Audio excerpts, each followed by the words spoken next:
Hi friends, வணக்கம். இகாமில் வந்து பார்த்தீங்க அப்படின்னா ஈஸியாக சொல்லுவாங்க, நான் லேக்ஸ் கணக்கில் வந்து சேல்ஸ் பண்ணிகிட்ருக்கேன் அப்படின்னு. அதோட ரியாலிட்டி இன்றைக்கி பார்க்கலாம். ஸோ இது வந்து பார்த்திங்கன்னா மீஷோவோட செல்லர் போர்ட்டல். இதில் பார்த்திங்கன்னா லாஸ்ட்டு 30 டேஸ்க்கு வந்து பார்த்திங்கன்னா நமக்கு வந்து 90,000 சேல் ஆகிருக்கு.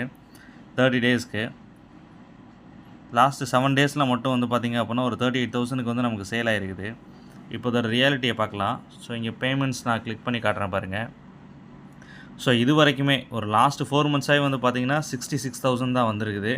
இப்போ வர வேண்டிய அமௌண்ட் வந்து பார்த்திங்க அப்படின்னா ஒரு 34. கண்டிப்பாக கம்மியாக தான் வரும். ஏன் அப்படின்னு கேட்டிங்கன்னா, இது வந்து ஒருத்தங்க ஆர்டர் பண்ணிட்டாங்க அப்படின்னாலே சேல்ஸில் வந்து கணக்கு காமிச்சிரும். அது அவங்களுக்கு டெலிவர் ஆகுதோ இல்லையோ, அவங்க அடுத்த செகண்ட் கூட கேன்சல் பண்ணிடலாம். அது ஆனால் சேல்ஸ் கணக்கில் வந்து காமிச்சிரும்.